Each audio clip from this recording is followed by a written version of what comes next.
Praise the lord. యేసుక్రీస్తు ప్రభువారి శ్రేష్టమైన నామంలో అందరికీ ఈ నూతన దినపు శుభాలు. దేవుడు ఆయన్ని అంగీకరించిన వారందరికీ ఒక గొప్ప ఆధిక్యత ఇచ్చారు. అదేంటంటే ఆయనకు పిల్లలవ్వడం. కానీ సాతాను మనల్ని దేవుని దగ్గర నుండి ఎలాగైనా దూరం చేయాలని ఎప్పుడు కూడా ప్రయత్నిస్తూనే ఉంటాడు. ఎందుకంటే సాతానుకు దేవుడంటే కోపం, పగ. దేవుని మీద తన కోపాన్ని తీర్చుకోలేక ఆయన బిడ్డలమైన మన మీద తన కోపాన్ని తీర్చుకుంటూ ఉంటాడు. పిల్లలకు గాయమైతే లేక సమస్యలు వస్తే తల్లిదండ్రులకే కదండి బాధ. తల్లిదండ్రులేమో ఆ పిల్లల బాధని వారి బాధగా తీసుకుని ఆలోచిస్తూ ఉంటారు. అలాగే దేవుని పిల్లలమైన మనలను కూడా సాతాను ఒకవేళ గాయపరిస్తే అది మన తండ్రికి బాధ కలుగుతుంది. కాబట్టి సాతాను రకరకాల ప్రయోగాలు మన మీద ప్రయోగిస్తూ ఉంటాడు. అలా చేసే ఒక ప్రయత్నమే అనుమానం. ఒకసారి హవ్వమ్మ తోటలో ఉన్నప్పుడు సాతాను సర్పాన్ని వాడుకున్నాడు. ఆదికాండం 3వ అధ్యాయం 1వ వచనంలో సర్పము హవ్వ దగ్గరకు వచ్చి ఇది నిజమా అని దేవుని మీదనే అనుమానం కలిగేలాగా ప్రశ్న వేసింది. ఒకే ఒక్క మాట ఆమెను ఆలోచనలోకి, అనుమానంలోకి నెట్టేసింది. ఆదాము హవ్వలు ఎన్నో సంవత్సరాల నుండి దేవునితో సహవాసం కలిగి ఉన్నవారు, దేవునితో ముఖాముఖిగా మాట్లాడేవారు. అలాంటి హవ్వమ్మకి దేవుని మీద, దేవుడిచ్చిన ఆజ్ఞ మీద అనుమానం కలిగేలాగా చేసింది అపవాది. ఆ అనుమానమే తనకు శాపమైంది, వేదన తీసుకొచ్చింది, శ్రమను అనుభవించేలాగా చేసింది, సహవాసం నుండి దూరం చేసింది, త్రోసివేయబడింది. ఒక చిన్న మాటే కానీ గొప్ప శ్రమను తీసుకొచ్చింది. ఈరోజు మన కుటుంబాలు కూడా ముక్కలవడానికి కారణం అనుమానం కావచ్చు. ఈ రోజుల్లో భార్య మీద భర్తకు, భర్త మీద భార్యకు, అన్నదమ్ములకు, అక్క చెల్లెళ్లకు, తల్లిదండ్రులకు, బిడ్డలకు మధ్య ఈ అనుమానమే మనశ్శాంతి లేకుండా చేస్తుంది. చిన్న మాటే ఎవరో ఏదో ఒక మాట అంటారు.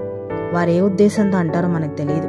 కానీ ఆ చిన్న మాటనే పట్టుకొని సాగదీసి మన జీవితాలు శ్రమల పాలు చేసుకుంటూ ఉంటాం. అందరి జీవితాల్లో అందరికీ అన్ని బంధాలు ఉండవండి. కొంతమందికి బిడ్డలుండరు, కొంతమందికి అన్నలుండరు, కొంతమందికి పిన్ని బాబాయిలుండరు, కొంతమందికి అత్తమామలుండరు. ప్రతి ఒక్కరి జీవితంలో ఏదో ఒక బంధం కొరతగానే ఉంటుంది. లేని ఆ బంధం కోసం మనం ఆశపడతాం. నాకు ఒక అన్నయ్య ఉంటే బాగుండు కదా, నాకు ఒక చెల్లుంటే బాగుండు కదా, నాకు ఒక బాబాయ్ ఉంటే ఇలా బాగుండు కదా అని. కానీ లేని బంధాల కోసం ఎదురు చూడకుండా ఉన్న బంధాలనైనా ప్రేమతో నిలబెట్టుకుంటే చాలు.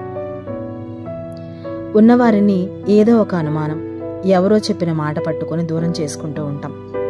ఒక్కటి గుర్తుపెట్టుకోవాలి, అనుమానం అనేది సాతాను పన్నే వల. ఎవరిని ఆ వల్లోకి లాగుదామా అని చూస్తూ ఉంటాడు అపవాది. కొన్ని సంవత్సరాల పాటు ప్రేమ, అనురాగంతో కట్టుకున్న కుటుంబం అనుమానాల పాలైంది అంటే గమనించాలి, సాతాను మన కుటుంబాన్ని పాడు చేయడానికి, సుఖంగా నెమ్మదిగా ఉండకుండా నాశనం చేయడానికి మన జీవితాల్లోకి ప్రవేశించాడు అని. కొంతమందికి అయితే బయటికి వెళ్తే అనుమానం, ఫోన్లో మాట్లాడితే అనుమానం, ఒకవేళ మాట్లాడకపోయినా అనుమానమే. ఎవరైనా భార్య గురించి కానీ, భర్త గురించి కానీ, పిల్లల గురించి కానీ ఏదైనా చెప్తే నమ్మకండి. ఎందుకంటే ఆ చెప్పేవారికన్నా మీకే వారి గురించి బాగా తెలుసు. ఆ మాటలు నమ్మి మనసులో పెట్టుకొని అదో పెనుభూతంలాగా మార్చుకోవద్దు మనసుని. ఎవరైనా అలా చెప్తున్నారంటే మనం నెమ్మదిగా, సమాధానంగా, సంతోషంగా వర్ధిల్లుతూ బ్రతకడం వారికి ఇష్టం లేదు అని అర్థం చేసుకోండి. వారికి ఈర్ష్య, అసూయ, ఓర్చుకోలేనితనం ఉన్నాయని అర్థం. అనుమానం లేకుండా ఏ మనిషి ఉండడు. అంటే అందరం కూడా మనం సాతాను చేతికి చిక్కినట్టే. నిజంగా దేవుడు మనకిచ్చిన బంధాన్ని మనం నమ్ముతున్నామా ఈరోజు, లేక అనుమానిస్తున్నామా? దేవుడిచ్చిన బంధంలో మనం నమ్మకంగా ఉంటున్నామా? పరీక్షించుకుందామండి. దేవుడు అందరికీ అన్ని బంధాలు ఇవ్వరు. ఉన్న బంధాలకి మనం నమ్మకంగా ఉండాలి. అప్పుడు ఎదుటివారు కూడా అంతే నమ్మకంగా ఉంటారు. కాబట్టి ఈరోజు ఏ స్థితిలో ఉన్నామో గ్రహించి అవ్వలాగా శాపాన్ని, శిక్షను కొని తెచ్చుకోకుండా అనుమానం అనేది సాతాను నుండి వచ్చేది అని గ్రహించి దాన్ని విడిచిపెట్టి కుటుంబాలను కట్టుకుందాం. ఐక్యత ఉంటే మేలున్నట్టే. అట్టి కృపదేవుడు మనందరికీ అనుగ్రహించునుగాక. ప్రార్థన. పరిశుద్ధుడా, ప్రేమగల తండ్రి దయగల ప్రభా, మీరు మాకు ఇచ్చిన మరొక నూతన దినానికే వందనాలు తండ్రి. మీరు అందరికన్నా ముందు కుటుంబ వ్యవస్థను ఏర్పాటు చేశారు.